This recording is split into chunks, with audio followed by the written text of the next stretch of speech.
Good evening, folks, and welcome. Thanks for joining us this evening. My name is David Davies. I'm the Manager of Public Involvement for the Green Line Extension LRT Project Office.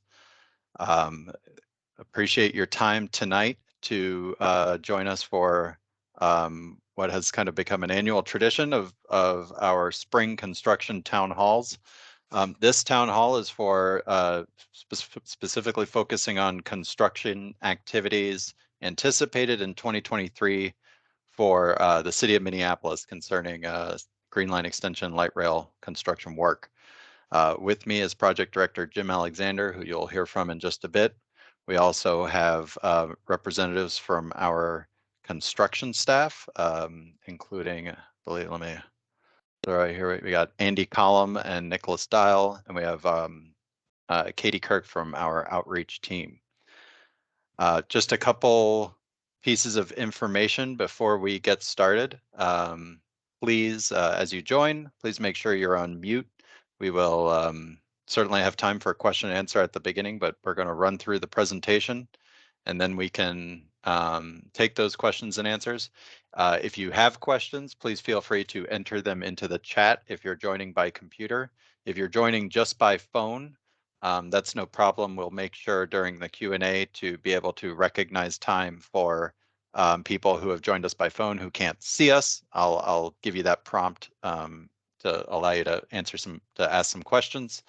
And then, of course, like I said, keep yourself on mute. There's the ability to raise your hand up at the top of your screen if you are joining through a mobile device or a computer. You can use that to indicate that. But otherwise, that's just about it. Like I said, keep yourself on mute for now. I'll be able to help with that if folks join and accidentally unmute. With that, let's see. I think Jim, you're gonna get started with the PowerPoint, right? Sure. Okay. All right. Thanks, Jim. All right. Well, good evening. A few slides to go through on the project. See if my computer's going to respond here. Hang on a second. There we go. Okay, we're going to cover just give a project update. Got some just facts on the project. Then we'll get into the nitty-gritty of Minneapolis construction activities.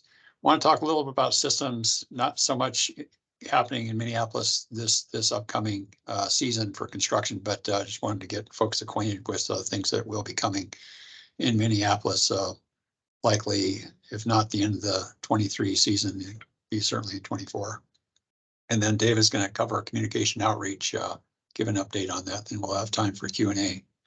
So I'm Jim Alexander, the project director for the Southwest LRT project, or the Green Line Extension, as we call it now. And just project scope, this really hasn't changed from our inception. So I'll just give you a layout of all the stuff we're building along the whole corridor, 14.5 miles. And then just kind of a visual to show the construction sequencing. We're essentially in the middle here with the structures, track and stations. And there still is some utility work going on, but mostly in the structures and mostly the tunnel in this case. We have a few bridges we'll talk about. Project schedule and cost. So this was shared with Quarter Management Committee earlier this month, and just to make folks aware that we're still looking at a estimated budget on the project at $2.7 billion, and we still anticipate a revenue service in 2027. Now we do have some work stoppages that we're needing to contend with that happened earlier in 22 and also earlier this year that we still need to incorporate. But at this juncture, I think we feel comfortable saying that 2027 is still a valid year date for our revenue service. We're still working through a number of issues you can see in the bubbles up on top, but we're kind of plowing ground to get to the end game here and get a final budget and schedule solidified. Just for construction workers, shared with Quarter Management as well, just to give you an idea of number of individuals. Really kind of throughout the state, 79% of the counties are represented by someone working on the project, and over $200 million gone to disadvantaged business companies so far. So that's over our goal. We're at 20, just a little over 20%, where our goal is about 15% with the overall all the contracts. So for construction activities, we're gonna work from west to east. So we'll start at the West Lake Street Station area, and got a lot of information on here. There's a subsequent slides that talk kind of bulleted to these elements here. So I'll just walk through this down at the West Lake Street area. We still have the South Cedar Lake Trail that's going to remain open with all the work we're doing. The Chowan Abbott Loop will continue to be closed. That's really due to the private development south of our project, the Bader development, and that'll be ongoing.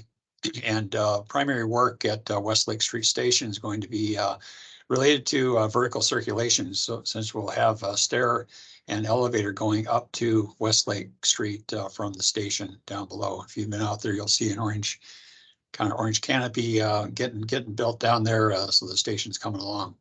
The Kenilworth Trail will continue to be closed while we're under construction of the tunnel, and we forecast that for open in 2025 at this juncture. And I've got a slide that talks about all the trails where we're currently sitting right now. In terms of the tunnel, we've been really progressing this tunnel toward the east, just south of Cedar Lake Parkway. We're going to start here in the next few weeks to head to the south as well. And I think we got 800, 900 feet left to go in that direction toward West Lake Street. And so that'll start happening here fairly soon. And we'll continue to use the Depot Street for access like we've been. As we've talked in the past, it's really kind of a challenge to get materials in and out of this site, really confined. And so we do need that for access. So the Cedar Lake Parkway, we just came out this week that we are not going to make our date of having this open on June 30. And so we're currently looking at that. We still have 2 months to go to get to that date. But I can just say that with the, we had a tough winter in terms of getting through. Those of you were around over the winter and even the spring, been fairly wet. The contractor just didn't get the production that they were hoping to see. So we're going to be evaluating that. We're visiting with the contractor. We're also talking with City Minneapolis Public Works about and the park board about how best we can get this open. I know folks are anxious to get this parkway open as soon as we can, and we'll have more information as we move through the next few weeks here. But right now we're just saying later this summer. I don't have a date yet, but we will get that pinned down and provide that. And then as we progress further to the east, the Cedar Lake Channel. So we changed the gears a little bit here, that we are going to get what we call the WPA wall, and I've got an image of this later on. We're going to get that work done this year rather than having to come back for a second phase this next winter in 24. So we've worked with the park board to get that happen. But to make that all work and get the pedestrian bridge that still needs to get finished up, we're looking to keep that closed through September this year. But then we'll be done, except for maybe some minor temporary closures as we commence work later on in the project here. As we get up to 21st is going to be a big event coming up where we already diverted the trail out of the corridor, and contractors starting to work on getting things prepared for a lot of utility work. We got roadway work. We have LRT track crossings at that roadway. So a lot is going to be happening there over the summer, and we'll essentially have 21st Street kind of closed off for common traffic getting through there, but we will still maintain local access for both pedestrians and vehicles. All right, so here's just a little more information of what I just talked about, but maybe one thing that wasn't on there, the West 28th Street Dean Court. We currently have that closed. That's around the Cedar Isles Condominium Association area, where they have had a one-way roadway. We've had to convert that into a two-way roadway, and I just want to thank the SECA folks for putting up with us, and we're going to try to get this work done as soon as we can. We're looking at late May to get a utility work. It's a force main that needs to be put in its final location, and we'll look to get that wrapped up and get that roadway back in its original condition. And then Cedar Lake Parkway, talked about that as well. And just want to note that there will be another, much shorter term closure once we get the tunnel done. So this is out of ways in time, that we would get that track shifted back to its permanent location. So there will be another closure sometime in the future, but we're still, we're not talking 2023. It'd be certainly in probably likely 25. And then West 21st Street, talked about that. And then we'll have some lane closures up on West Lake Street, up on the bridge, as we do the vertical circulation. As I said, we have those components on both sides of the bridge that'll need to get put in place. And then the Abbott Chowan piece I spoke of. So in terms of stations, we're still moving forward, getting those stations up to speed. So mostly circulation, vertical circulation work at Westlake. And then the 21st, got a lot of things happening there, of course, with the roadway closure. And then the bridge work, the primary piece is the Kenilworth Tunnel. That's still ongoing, and that's really our long lead item on this entire project. We did get through the secant wall installation that finished on April 4th, I think the date. 257 of those, and everybody's happy. I'm sure that I am, that we got that done. And so now we can start the excavation toward that direction to get to West Lake Street bridge there. Cedar Lake Channel pedestrian bridge, that's going to continue. We'll probably have that wrapped up here this summer. And the WPA walls, that's the Works Progress Administration retaining walls. This is a item that we have to do for our environmental record. With the impact to the Grand Rounds, it was deemed that we needed to reestablish the channel walls between Cedar Lake and Lake of the Isles. The park board, I think they did some of that work towards Cedar Lake, and we're going to finish that up here fairly soon, actually, to get that wrapped up. But that was an environmental requirement. And then you can expect freight rail work in terms of maintenance to be ongoing. We're going to continue to make sure that that freight track is in good shape and that it's safe to operate on. So I just have some images here. West Lake Street Station, it's taken, of course, when we still had snow. Luckily, most of the snow is melted now. And here's some of the images from the secant wall construction as we skirted by the Cedar Isles condominium building there. I wanted to show this. I shared this at Corridor Management Committee earlier this month, and kind of talked about the sequence. At the end of the day, it didn't seem like a huge issue, but there was a lot of work and a lot of cooperation. I appreciate the Cedar Isles Condominium Association folks working with us. I know it was a big chore. We did a lot of analysis on this, but essentially in the upper right, you can see where the shovel is. That's essentially a part of a slab that belongs to a tunnel that goes under the silo. It is a non-structural element. We had our engineer take a very extensive look at that, and it was deemed that we could take that out without having any impact to the structure. And so you can see in the bottom right, that's the piece that we essentially sawed off. So luckily, we got that out of the way, and we're able to get that was in the way of our secant pile. So we were able to get that out and get that work completed. Just a couple of images of the Kenilworth Tunnel. Work did proceed through the winter months, but as you can imagine, trying to work in a lot of snow and a lot of cold, fingers aren't moving that or be able to move that easily. So, but the contractor did continue working, and we hope to see some improved production as we are moving into spring here in the summer. And here's that pedestrian bridge I mentioned. They got essentially the false work for the bridge itself. Right next to that is the LRT bridge that we constructed last year, and the WPA wall just off to the left there. I think I got another image here that shows a little better picture of that. So we're making good progress. This is what it's going to look like. Not exactly what it was originally, but we found as we drew the water down in this area for the channel, we essentially have sheet piles on both ends to make it a workable space. We found that the wall was in much worse condition than we had originally seen.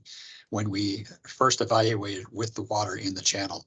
So we're making some good headway on this one. And as I said, we're looking to get this done in the spring. So that we move up to the next map here, this is the Bryn Mawr Station area all the way up to Royalston Avenue Farmers Market Station area. So again, the trail that we spoke of at 21st, we've essentially detoured that now, and the contractor's starting to work on getting things prepared for that 21st Street work. And then up on the frontage road off of 394 at Penn, the Wayzata, we have a park and ride, or sorry, a passenger drop off at that area where that red is on the far left.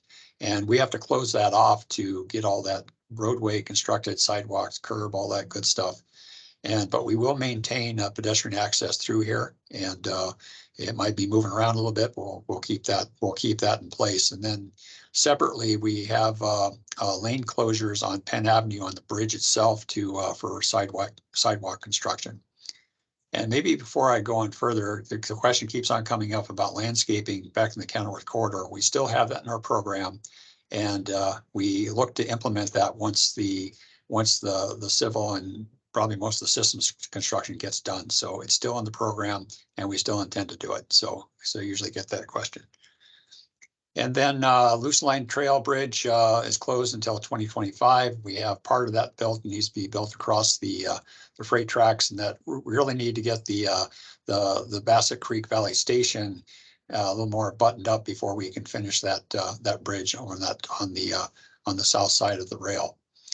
And then Cedar Lake Trail closed east of Van White Memorial Boulevard, going all the way into the target field. We have that closed off until 2025. Now I'm going to be asking our contractor to take a hard look at this to see if there's a possibility we can open that after we get Glenwood Avenue opened up. We're looking to have Glenwood Avenue opened up this fall, thank goodness. Busy area up there. We got a couple of three bridges that had to be built. And so we are exploring that to see if we can get that established. And then we do have another trail closure coming up that's kind of north of the Glenwood Avenue area. We have a retaining wall that needs to be built, and there's really no room to build that while the trail is open. So we're gonna have to close that temporarily. So we're working with the city on a detour on that.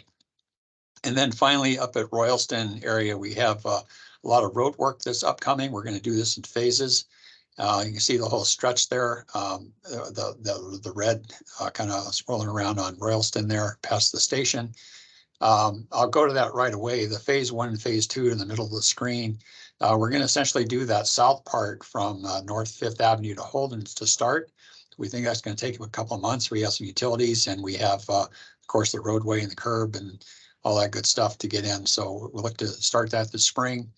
After that is completed, we'll move to a phase 2 to do the north part of Royalston up to Border, and that will look to commence again after phase 1's done, and then we'll look to have that wrapped up here probably in the fall time. I do want to emphasize that we're going to be continuing to allow access to businesses, so we'll do get our MOT or maintenance traffic in place to keep folks accessible to their businesses. And then just back up above, I had the Wayzata Boulevard.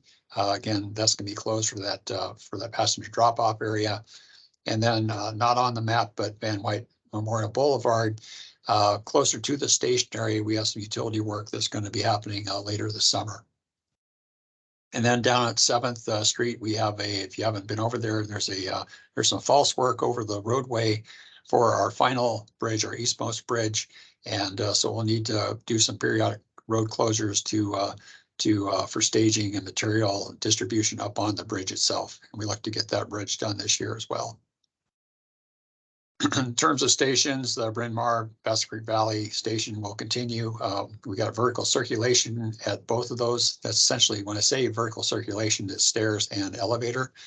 And so there will be one at Bryn Mawr to take up to the pedestrian access. We'll take folks over the freight tracks over to that frontage area where that Wayzata work is going to be happening.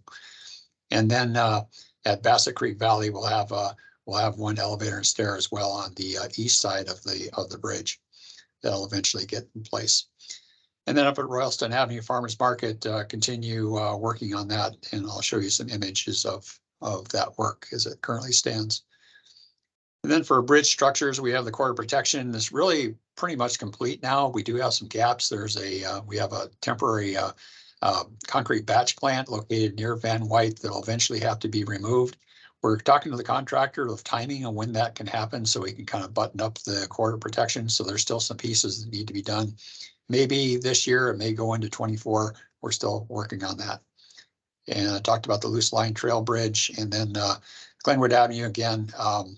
We've had that closed for way too long. I'll put that out, and we're looking to get that open here in the fall of 23. Thank goodness. Now, the county is also doing some work along that roadway, so I think that's ongoing this summer as well. So hopefully they can get everything buttoned up, and we'll have traffic over that area. It's been a very complicated area with the freight rail and just the confined area to get the 3 bridges and the freight rail work done.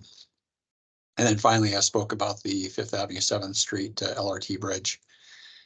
And then we're looking to do some track installation at around the station area this year as well, probably later on this year. So just show some images of things. Here's Bryn Mawr Station. You can see the vertical circulation in the background there. And part of the ped access that goes over the tracks, we still need to get that frame over the BNSF tracks to the north, and that'll be happening later this year. Bass Creek Valley, there's Van White in the background. Get an idea, things are starting to take shape. And here's one of the bridges, Glenwood Avenue East Roadway Bridge. We've since placed the kind of the final roadway slab for this bridge, and we'll look to do the west here shortly. The LRT structure is pretty much complete as a structure itself. There's still some fine tuning that needs to be done to get that finalized. And Royalston Avenue Farmers Market, here's what it kind of looks like today. And so still quite a bit of work to do there. And you can see off in the distance, the 5th, 7th Avenue Bridge, our street bridge, and there's the false work that goes over 7th Street that'll eventually have a box girder bridge going across that. All right, so busy map here, but we have this available online, this PowerPoint, so you can kind of have some time to take a look at it. These are dates that are contractual dates that we have with our contractor in terms of reopening trails. So I'm not going to go through a lot of detail, and unfortunately in Minneapolis, a lot of things are going to be open in 25. But like I indicated, we're going to hope to get some of these areas like the Glenwood, possibly try to see if we can get that done earlier. And same thing with the loose line. So we are going to explore that. Unfortunately, the Kenilworth Trail is really a function of that tunnel getting done. So that would not happen until after we get the tunnel work done, which is currently programmed for 2025. And as I indicated earlier, I just wanted to show you some images of systems work. This is our systems contractor, Aldrich Parsons, installing OCS overhead catenary system. Essentially, this is where wires will be attached to those arms that worker is attaching right now, and the wires will connect to our train that will power the train. And traction power substations, this is kind of what they look like. We will have screening around these in the Minneapolis area as well as elsewhere. These were just installation a couple of weeks ago. We installed 4 a couple of weeks ago, so that's starting to progress heading eastward. But probably not work that's going to happen in Minneapolis this year, but it'll be upcoming in the future years. All right, well, a lot there.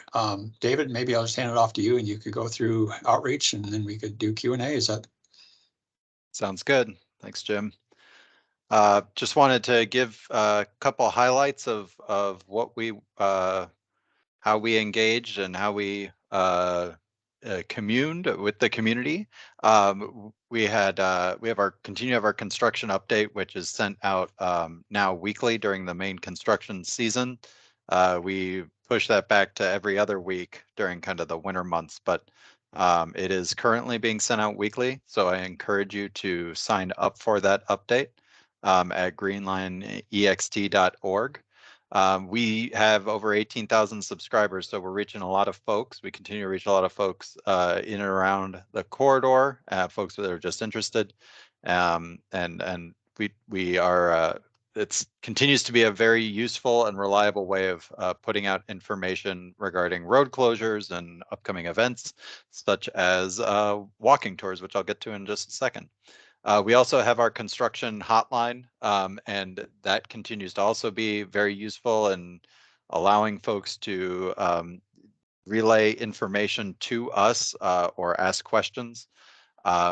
We only had probably about almost like 50 calls for Minneapolis, but I would say part of that is because we get a lot of calls directly to the outreach coordinators and emails directly to outreach coordinators and other project staff regarding issues. So construction hotline usage has started to taper off a little bit as we move through construction, which is in a way good, means there are fewer big issues to respond to, but certainly it's still active. So please take that number down, 612-373-3933. If you have an urgent construction related issue, that's the number to call to get a response from the outreach from the project office staff. And then just so you know, we conducted a number of tours in Minneapolis last year, and we are looking forward, Jim, if you want to go to the next slide here. Sorry, I totally thought that was the walking tour slide, but I'll just finish up and say that we conducted a number of tours in the city, and we will continue to do that even through this construction season and even in the future as construction winds down. That those tours are really helpful for folks to get an idea of what's going on. Just out at Kenilworth today, and things look different, right? Even today than a few weeks ago. So it's really cool to bring the public out to see those current conditions, even if they see them as they walk by the site.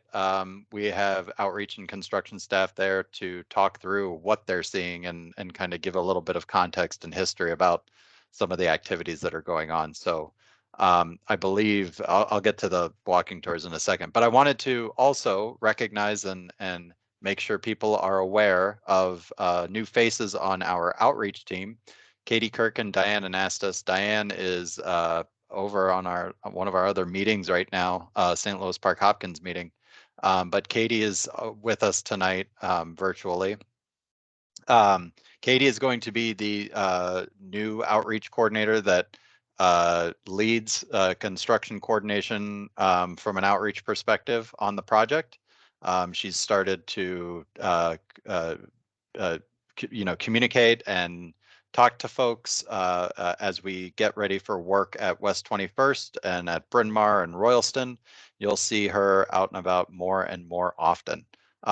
If you happen to reach me, that's no problem. I'm still remaining on the project, but just as an FYI, Katie you'll be hearing from Katie a lot more if you live in the city of Minneapolis and have questions about LRT construction moving forward. Her contact information is on that slide, and this presentation will be posted to the meetings and events page either by the end of tomorrow, I'll say, so that you can get that contact information and make sure you have Katie's contact information available to you. Jim, if you want to just go on, I'll finish up with walking tours. We have walking tours starting next week. We just posted the links to register on in the construction update this past Friday, and I believe that the Kenilworth Tunnel tours area tours are already full.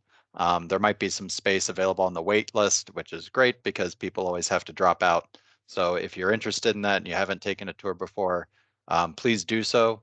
We will have additional rounds of walking tours in July and September. They are usually very popular in the city of Minneapolis. They usually fill up quite quickly. We like to take people around the tunnel site. We don't go in the tunnel right now, but we do take them around the site, as you can see in the photo from last year. We also will probably go to places like Bryn Mawr and Glenwood Avenue this year to give people a better understanding of what's going on at those respective sites as well. please sign up for those when you see them. And just a plug that, those are the public tours that we offer. We want to be available for folks as and meet them out where they are. You'll see us out on trails and at community events as well. But if you have a group that is interested, a specific group that might be interested in a walking tour, meeting out at one of the sites and talking through things, and this goes for any part of the corridor, not just the city of Minneapolis, please contact us and we'd be happy to arrange something. It's not just we don't just do the tours, that we promote. We're happy to organize other, events of that nature for groups that are interested. So please follow up with us if you have interest in that, and we'll work something out. Let's see, what else do I got, Jim?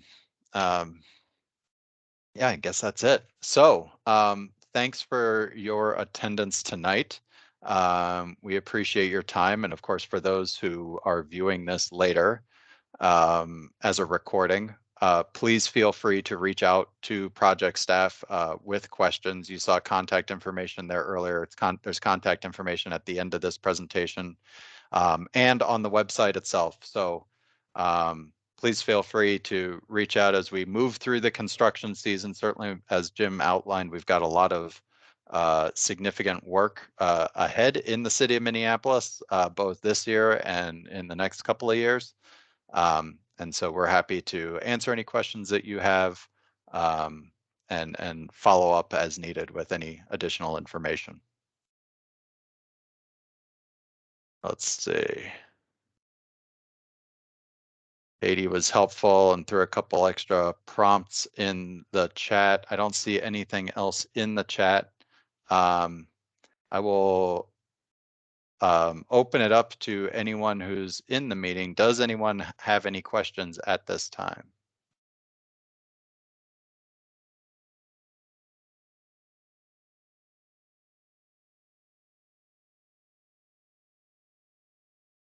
And I see we have just a couple folks joining by phone. If you're able to unmute, this would be a great time if you have any interest in asking a specific question.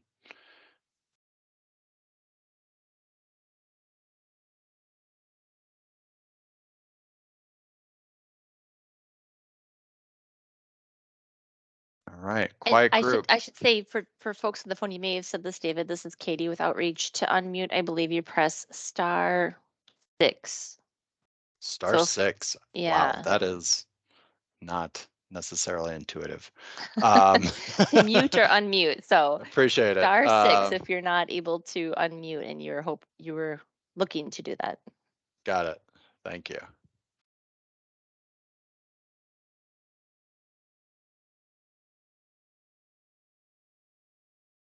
All righty. Well, I know we've had a couple meetings already with specific communities like Glenwood and Bryn Mawr. Certainly, as some of this work's gotten off the ground. As I said, feel free to reach out to project staff. The contact information, there is contact information on the screen right now in the presentation. I would certainly encourage you for the Minneapolis community to contact Katie directly. That's probably your best source of information moving forward. Those are the types of relationships we try to maintain and create and maintain as we've moved through construction, is direct connections with our outreach staff. So make sure you get in touch with Katie. Certainly, if you have my contact information, feel free to get in touch with me as well. We will certainly be, as we move forward with some of these more complicated construction activities, you will certainly see those updates being promoted in the construction update and out in the community. We try to engage with the neighborhoods to help get that information out. So yeah, please look out for more updates about some of the work that's coming up. Otherwise, I hope everybody has a good night, and we'll see you out there. Take care, everybody.